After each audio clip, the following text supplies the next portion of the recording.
Защо правим нашите вериги от неръждаема стомана, вместо просто да ги изработваме от никел-хром? В крайна сметка, ако ги правехме от никел-хром, бихме могли да ги продаваме по-евтино. Причината е, че неръждаемата стомана като материал е много по-плътна.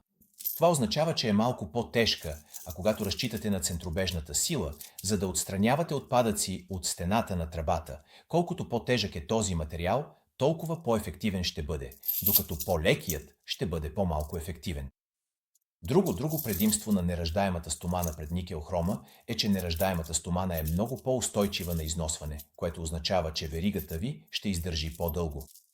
Сега не искам да говоря лошо за конкурентите си, дори няма да споменавам кой е направил тази верига, но просто погледнете това. Тази верига е заварена на тези три места върху главината тук, стандартна главина и само три следи. За разлика от това, когато ние правим нашите, ние обработваме с ЦПУ всяка главина с тази форма, а тази форма позволява всяка верига да бъде заварена върху по-голяма повърхност като тази.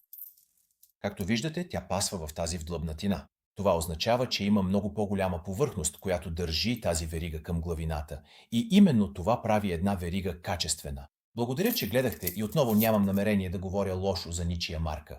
Просто говоря за това какво прави една верига качествена, защото в крайна сметка това е най-важното. Благодаря, че гледахте.